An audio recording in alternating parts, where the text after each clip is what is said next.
बारा जिल्लामा व्यावसायिक केरा खेती गर्दै आउनुभएका पौरखी व्यक्ति हिरा मगरले सबै खर्च कटाएर वार्षिक 15 लाख रुपैयाँ आम्दानी गरिरहनु भएको छ।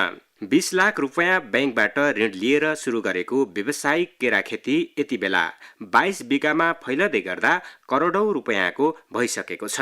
कार्यक्रम पौरखीको कथाको आजको श्रृङ्खलामा तिनै पौरखी व्यक्ति निजगढ एग्रिकल्चर फार्मका सञ्चालक हिरा मगरसँग उहाँको व्यवसायमा केन्द्रित रहेर कुराकानी गरेको छु। कार्यक्रम पौरखीको कथामा यहाँलाई स्वागत छ। हजुर नमस्ते। यहाँले चाहिँ यो निजगढ बारामा चाहिँ निजगढ केरा एग्रिकल्चर फार्म भनेर केरा उत्पादन गर्ने र बजारसम्म पुर्याउने काम गर्नु भएको छ। यहाँको व्यवसाय चाहिँ कसरी चलिरहेको छ? व्यवसाय अब राम्रो सर। अब सिजन पनि हाम्रो लाग्यो। अब सिजन सँगसँगै अब हामीलाई अलिकति प्राकृतिकसँग पनि डर छ, हावाहुरीसँग पनि डर छ, असिना पानीसँग पनि डर छ। अब अस्ति 2 दिन चाहिँ अब असिना पानी र हावाहुरीले आयो, खासै क्षति चाहिँ भएन। केही ठाउँहरूमा चाहिँ अब क्षति भएको छ सर। राम्रै छ। अब हाम्रो चाहिँ यो अब भनौँ सिजन लागेको छ। अब यो सिजन हाम्रो लगभग 4 महिना चाहिँ 3 महिनादेखि 4 महिना चाहिँ अब हाम्रो यो केराको सिजन नै हो। हाम्रो विशेष गरी चाहिँ हाम्रो निजगढ बारामा चाहिँ रैथाने बालुई यो मालबो केरा जात चाहिँ अब हामीले चाहिँ यहाँ तपाईँ उत्पादन गरेको छ। हाम्रो निजगढमा चाहिँ निजगढ नगरपालिकाभित्र र जितपुर सिमरामा र भनौँ न यो चाहिँ एउटा केराको जोनको क्षेत्र भयो। यो क्षेत्रमा चाहिँ हाम्रो 1500 देखि लिएर 2000 बिघा चाहिँ तपाईँलाई केरा खेती अहिले हामीहरू चाहिँ उत्पादन गर्दै आएको छौँ। हजुर यहाँले कति भयो यो केरा खेती सुरु गर्नु भएको चाहिँ? मैले अहिले योभन्दा पहिला म तपाईँलाई विदेश गएर आएको। हजुर म पहिला विदेश बसेको 10 वर्ष मलेसिया। हजुर विदेशबाट आइसकेपछि लगभग तपाईँले मैले अहिले गरेको लगभग 8 वर्ष भयो यो खेती गरेको चाहिँ मैले 8 वर्ष। ए हजुर विदेश जानुभयो, विदेशबाट फर्किएर आएपछि चाहिँ कृषिमा लाग्नुभयो होइन त? हजुर हजुर। यहाँसँग 8-10 वर्षको अनुभव छ। कृषि पेसा व्यवसाय अँगाल्दै गर्दा चाहिँ कस्तो हुँदो रहेछ, कस्तो पाउनु भयो?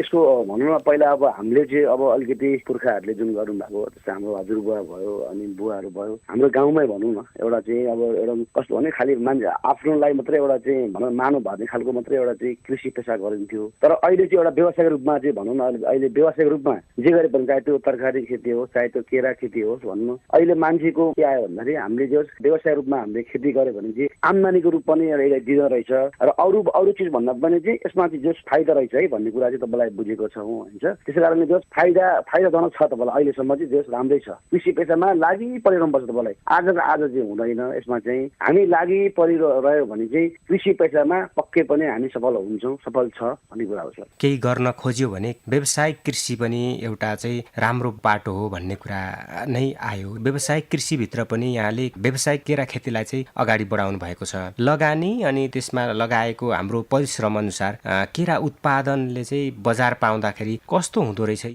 खासमा चाहिँ हाम्रो भनौँ न यो निजगढमा अथवा चाहिँ निजगढको विशेषमा गरी म भन्छु, हाम्रो यो बारा जिल्ला निजगढमा चाहिँ मध्य प्रदेशमा चाहिँ एउटा चुरेभार क्षेत्रको मुनि पर्छ हाम्रो यो निजगढ नगरपालिका चाहिँ। यो क्षेत्रमा चाहिँ विशेष गरी मालबो केरा खेती हुन्छ। यसमा चाहिँ लगानी फर्स्ट लगानी भनेको चाहिँ अब हाम्रो भनौँ न 1 बिघामा कम्तीमा नि 1.5 देखि लिएर 2 लाख रुपियाँ चाहिँ हाम्रो यसमा तपाईँलाई खर्च हुन्छ। अनि यसमा चाहिँ यदि खर्च पनि छ र सँगसँगै 1 बिघामा चाहिँ हामी आफैले पनि यसमा चाहिँ भनौँ न अब मान्छे नलगाइकन हामी आफैले पनि 2 जनाको मान्छेको रोजगारी तपाईँमा छ भन्दाखेरि यसमा 2 लाख रुपियाँ हामीले लगानी गर्यो भने वार्षिक चाहिँ आम्दानीको भनेको यसको चाहिँ खर्च कटाएर तपाईँलाई चाहिँ लगभग 3 लाखदेखि 4 लाख रुपियाँ तपाईँलाई बच्छ यसमा खर्च कटाएर चाहिँ। अब त्यसै कारणले अब यसमा समस्याहरू पनि छ र यसमा चाहिँ उत्पादन चाहिँ अब हामीले कसरी गर्ने भन्ने कुरा हो। अब त्यसमा चाहिँ मेन कुरा भनेको केरा खेतीमा चाहिँ हामीले अब यो मालबो जातको केरा खेतीमा चाहिँ लगभग तपाईँलाई चाहिँ यसमा अब भनौँ न पानीको सुविधाहरू अलिकति चाहिने भयो, मलको सुविधाहरू चाहिने भयो, विषादीको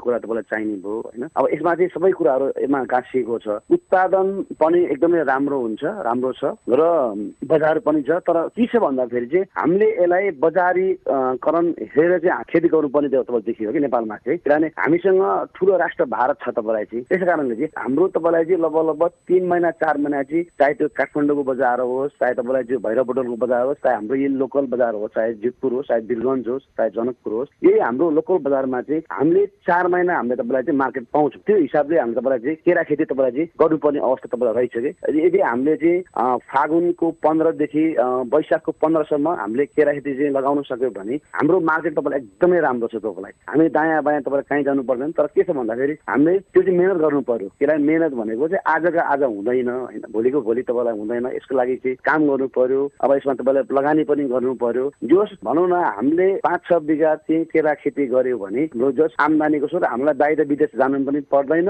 नेपालमै यसको तपाईँलाई चाहिँ खपत छ, किनभने अहिले पनि नेपालको तपाईँलाई चाहिँ लगभग 60% मात्रै हामीले उत्पादन चाहिँ दिन सकेको छ। 40% अझ तपाईँलाई चाहिँ हामीले तपाईँलाई चाहिँ केरा खेतीहरूबाट भनौँ न खासै तपाईँलाई चाहिँ अहिले परिपूर्ति हामीले गर्न सकेको छैन तपाईँलाई खासमा चाहिँ। हजुर, भनेपछि यहाँको कुरा अनुसार चाहिँ हामीले उत्पादन गर्यौं केरा भने बजारको लागि समस्या छैन भन्ने कुरा हो। हजुर हजुर हजुर हामीले उत्पादन गरिराखेको केराहरू बजारीकरणमा समस्या छैन, अनि यसको उत्पादन अनुसार त्यसबाट लिने आम्दानी अथवा फाइदा पनि राम्रै छ भनेपछि यो सँगै यसका चुनौतीहरू पनि पक्कै होलान् हैन? केरा खेती गर्दै गर्दाखेरि चाहिँ के कस्ता चुनौतीहरू पनि आउँदा रहेछन्? चुनौती छ। अब अहिले जस्तै मानौ अब अहिले हामीलाई भनौँ न यो चैत वैशाख यो जेठ भनौँ न 3 महिना चाहिँ अलिकति हामीलाई गाह्रो नै हुन्छ, किनभने यो अब अहिले प्राकृतिकसँग भनौँ लड्नु पनि जस्तो देखिन्छ। किनभने अब प्राकृतिकले जुन हावाहुरी जुन असिना पानी छ नि तपाईँलाई योबाट चाहिँ अब अलिकति हामीलाई चुनौती नै हो। त्यो सँगसँगै अब अलिकति यो साउन भदौ लागेपछि अलिकति चुनौती छ। त्यो सँगसँगै अनि हामीलाई चाहिँ कस्तो भने अब अलिकति यो मल भनौँ न मलकै कुरै आउँछ तपाईँ लास्टमा चाहिँ, किनभने हामीले बिना मल नहालिकन चाहिँ हामीले उत्पादन तपाईँलाई लिन सक्दैन होइन। चुनौती कुराहरू यही नै हो। अब बिमाको कुराहरू अब भनौँ न हामीले अब बिमा पनि तपाईँलाई गरिएको हुन्छ, त्यो बिमालाई पनि तपाईँलाई सकेसम्म अलिकति सरकारले चाहिँ एउटा सरल रूपमा चाहिँ एउटा बाटो देखाइदिनु पर्ने एकदमै गाह्रो छ तपाईँलाई, झन्झटिलो प्रक्रियाहरू छ तपाईँलाई यसमा चाहिँ। त्यही भएर अब चुनौती छ, तर चुनौती सँगसँगै चाहिँ तपाईँलाई भनौँ एउटा चाहिँ अपर्च्युनिटी पनि छ तपाईँलाई। चुनौती सँगसँगै समयमा हामीले उत्पादन गर्यो भने चाहिँ त्यो हामी सफल हुन्छौँ। अब चुनौतीको अर्थ भनेको यही छ, अब यही नै हो खासै, अरू त त्यस्तै छ। यहाँले यो अघिल्लो वर्ष चाहिँ उद्यमी राष्ट्रिय पुरस्कार पनि प्राप्त